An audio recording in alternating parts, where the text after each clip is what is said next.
ওয়ালাইকুম hello everyone, অনেক দিন পরে তোমাদের মাঝে একটা বেলি ফুল দিয়ে আজকের ভিডিও শুরু করলাম। জানো, আমার গাছে অনেক দিন পরে একটা বেলি ফুল ফুটেছে, যেটা আমি এখন ছিঁড়ে নাকের কাছে নিয়ে শুকবো, ঘেরান নেব, স্মাইল নেব। আমার এই বেলি ফুল এতটাই পছন্দ, তোমাদেরকে আমি কি বলবো। তোমরা যারা আমার পুরান পরাণের ভাই বোন, তারা কিন্তু জানো যে আমি ফুল প্রেমী। কিন্তু তার ভিতরে কিছু কিছু ফুল আছে, যেমন এই বেলি ফুলটার ঘেরান আমার সবচেয়ে বেশি ভালো লাগে। ছোটবেলা থেকে আমি এই বেলি ফুলটাকে একটা অন্যরকম মনের ভিতরে রাখতাম। যাই হোক, আজকের বেলি ফুলটা দিয়ে তোমাদের মাঝে চলে এসেছি একটা নতুন ভিডিও নিয়ে। আমার ছোটবেলায় আলিফ লায়লা দেখতাম, সেই সময় আলিফ লায়লার ভিতর যে গানগুলা ছিল সবগুলা গান কিন্তু আমার মুখস্থ ছিল, জানো পরাণের ভাই বোন। তোমাদের ছিল কিনা জানি না, তবে আমি কিন্তু বিটিভিতে ওই আলিফ লায়লা দেখতাম। আমাদের পুরা বাড়ির মানুষ সবাই দেখতো, এমনকি পাড়া প্রতিবেশী গ্রামবাসীরাও আসতো। টিভি উঠানে বের কইরা দেওয়া হইতো। যাই হোক, আলিফ লায়লা কিন্তু এত সুন্দর লাগতো দেখতে, খুব ভাল লাগতো। পড়াশোনা কাম কাজ থুইয়া আলিফ লায়লার টাইমে কিন্তু আমরা আলিফ লায়লা দেখতাম। ব্যাটারিতে চলতো সেই টিভি। সেইখানে যে গানটা ছিল, গরিবের ঘরে ঘরে আছে এক নতুন কাহিনী আলিফ লায়লা, সেই গানটা কিন্তু সবার মুখে মুখে থাকতো, আলিফ লায়লা এই গানটা। এখন কিন্তু কেউ ঘরে টিভি আমি দেখি না, সবাই তো মোবাইলে ইয়ে করে। আমিও অনেক আগে 2000 সনের দিকে একটা টিভি কিনেছিলাম, যার দাম ছিল 12,000 টাকা। র্যাঙ্কস ভবন থেকে, একদম শোরুম থেকে এনেছিলাম। তখন স্বর্ণের দাম ছিল মাত্র 7,500 টাকা অথবা 6,500 টাকা, এর উপরে কিন্তু ছিল না। সেই 2000 সনের কথা বলছি। সেই টিভিটা ঘরে আমার এমনিই পড়ে আছে। আজকে কিন্তু টিভি আর দেখি না। দেখো, তোমাদের মাঝে কিন্তু কথা বলতে বলতে আমি আমার এই ফুল বাগানের ছাদে যে ফুল বাগান, সেখানে একটা বেলি ফুল একেবারে মরে গেছিল গাছটা। সেই গাছটায় পাতা এসে ফুল এসেছে, সেখানে একটি ফুল ফুটেছে, অনেক কলি কিন্তু একটি ফুল ফুটেছে। যেমনটি আমার স্বভাব, ফুলটা ছিঁড়ে কানে নিলাম, কানে নিয়ে নাকে নিয়ে স্মেল নিলাম, মানে ঘেরান নিলাম, উপভোগ করলাম পুরা বেলি ফুলটা। আমার কিন্তু খুব ভালো লেগেছিল। আজকের ভিডিওতে অনেকগুলি কথাই তোমাদেরকে বলবো, দেখতে থাকো, শুনতে থাকো। চোখ রাখলে অবশ্যই আমার ভিডিওতে জানতেও পারবা, বুঝতেও পারবা। আর ছোট ছোট করে কমেন্ট, বড় বড় করে কমেন্ট যারা আমাকে ইতিমধ্যে করে ফেলেছো, আমার পরাণের ভাই বোন, তোমরা কে কোন শহর থেকে দেখছো, বা কোন গ্রাম থেকে দেখছো, বা কোন দেশ থেকে দেখছো, বা কোন জেলা থেকে দেখছো, বা কোন পাড়া মহল্লা থেকে দেখছো, আমাকে কমেন্টে লিখে জানাবা। আর এখানে দেখো গুড়ের জিলাপি, এই যে গুড়ের জিলাপি, এই বক্সটা ভরা জিলাপি ছিল। এই জিলাপিটা গতকালকে আমার হাজবেন্ড পুরো প্যাকেট ভরে জিলাপি নিয়ে এসেছে। সেটা ছিল গুড়ের, খেজুরের গুড়ের জিলাপি। তোমরা খাও কিনা জানি না, খুবই সুস্বাদু। কিন্তু পুরো একটা জিলাপি খাওয়ার পরে, এই যে দেখো, এটা হইল নাম, এরা কিন্তু এই গুড়ের জিলাপিটা ভাজে। যাই হোক, আজকের ভিডিওতে কিন্তু তোমাদেরকে কিছু জিলাপি দেখাইলাম, গতকালকের কিছু জিলাপি আর আজকের কিছু জিলাপি। যে জিলাপিগুলো বেশি বাদামি কালার, ওগুলো ছিল আজকের জিলাপি। আর তার সাথে হলুদ ফল, একসাথে অনেকগুলি ফল এনেছিল, তার একটি ফল আজকে কেটে কুটে কিন্তু খেয়ে নিয়েছিলাম। সেগুলো ছিল সব অফ ক্যামেরার। যেমনটি তোমরা জানো যে ফুল দেখলে আমি আসলে ঠিক থাকি না। এই যে সাদা ফুল দেখলে আমার খুব ভালো লাগে। এটা ছিল যেখান থেকে আমি গাড়িতে উঠি, সেখানে একটা গাছে এই ফুলটা ফুটেছে। ফুলটা একটু তোমাদেরকে দেখাইলাম, মরা একটা গাছে কিছু ফুল এসেছে। তারপরে দেখো, আমি রান্না করেছিলাম সিম, এই যে গাছের টমেটো, আর তার সাথে কতগুলো পেঁয়াজ কেটে ছুলে ধুয়ে নিয়েছিলাম। তোমরা তো জানো রান্না করতে কি কি প্রিপারেশন লাগে আমার পরাণের ভাই বোন। এখন না সত্যি সবসময় মনটা, দিলটা ফাঁকা থাকে, কারণ ঘরে ঢুকলে মেয়েটা বাসায় থাকে না।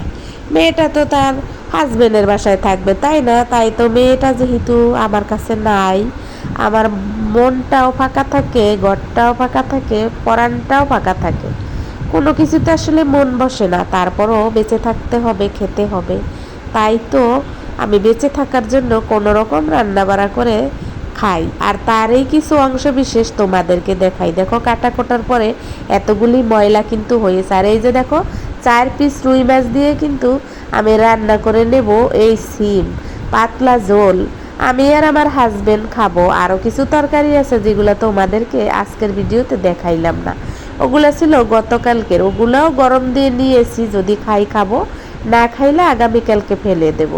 সেইগুলো সব অফ ক্যামেরায় থাকবে। এরকম অনেক কথা আছে, অনেক কাহিনী আছে। ওই যে আলিফ লাইলার মতন ঘরে ঘরে কিন্তু অনেক কাহিনী থাকে, ঘরে ঘরে কিন্তু অনেক রকমের রহস্য থাকে, ঘরে ঘরে কিন্তু অনেক কিছু লুকানো থাকে। সব কিছু কিন্তু তোমাদের মাঝে শেয়ার করা সম্ভব না, আর আমার তো একেবারেই সম্ভব না। তার কারণ তোমাদেরকে আমি বুঝাইতে পারবো না। তবে সব কিছু সোশ্যাল মিডিয়াতে তুলে ধরলে একটা দিক ভালো হয়, সেটা হইল কার কত সম্পত্তি আছে, কার কত গহনা আছে, কার কতগুলো শাড়ি আছে, এগুলো কিন্তু সোশ্যাল মিডিয়াতে একটা হিসাব থাকে। আর এই শাড়িগুলা বা এই গহনাগুলা কীভাবে কিনলাম, কোথা থেকে কিনলাম, ট্যাক্স দিছি কিনা, সরকারকে ফাঁকি দিছি কিনা, এগুলো কিন্তু বোঝা যায়। এখন যেহেতু ইউটিউব পরিবার, যেমন আমারও একটা পরিবার আছে ইউটিউব পরিবার, আর সেই পরিবারে কিন্তু তোমরা আমার পরাণের ভাই বোন দেখতেই তো পাইছো কিভাবে আমি সিমটা রান্না করে ফেললাম। আলু টমেটো সিম, এই তো সিম্পল। আর তার সাথে দিয়ে দিলাম 4 পিস রুই মাছ ভাজা, আর যেমনটি পাতলা ঝোল। গরমের দিনে এরকম পাতলা ঝোল খাইতে ভালো লাগে, তবে এখন কিন্তু সিম অত বেশি মজা না। তবে আমি যদি কিছু খাইতে চাই, আমার হাজবেন্ড এক গাদা নিয়ে আসে। আর তারপরে দিয়ে দিয়েছিলাম কিন্তু ধনিয়ার পাতা।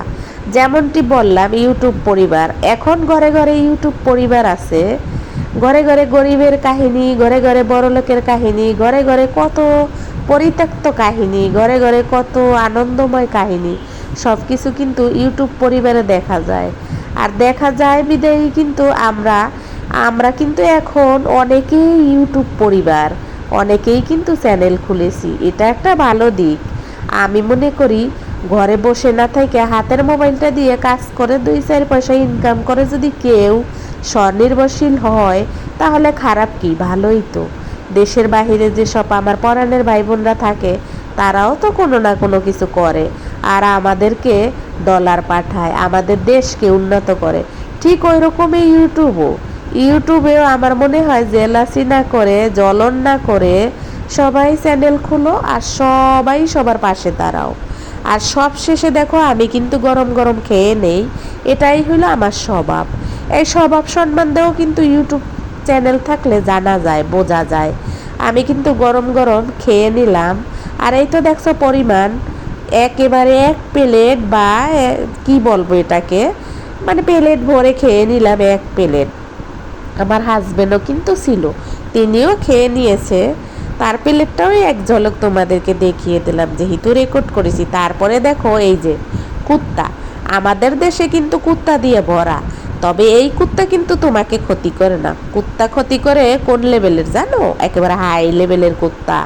হাই লেভেলের কুত্তা কিন্তু তাদেরকে ধরাও যায় না, ছোঁয়াও যায় না, বোঝাও যায় না, তারা কিন্তু তোমাকে ঠিক মতন সময় ক্ষতি করে দেয়। তবে এই রাস্তার কুকুরগুলা কিন্তু ক্ষতি করে না। তোমরা যাদেরকে সম্মান করে গদিতে বসাও, তারাই কিন্তু ক্ষতি করে। সেগুলোকে মানুষ রূপে কুত্তা বলা হয়। আর সেই কুত্তা বললে হয়তো ইউটিউব আমাকে চ্যানেলটাই ফেলে দেবে, তাই তো কারো নাম নিলাম না। আর এই কুকুরটা দেখো এখানে কত রং বেরঙের নটকি কইরে কইরে বসছিল।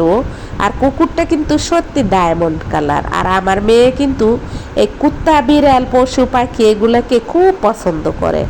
আমার মেয়ে ছোটবেলা থেকে কুকুর বিড়াল এসব পছন্দ করে। আম্মু বনের পশু পাখিরে ভালোবাসলে কষ্ট দেবে না, তবে মানুষ রূপে শয়তান জানোয়ারদেরকে তুমি প্রশ্রয় দিলে তারা তোমাকে সত্যি কষ্ট দেবে।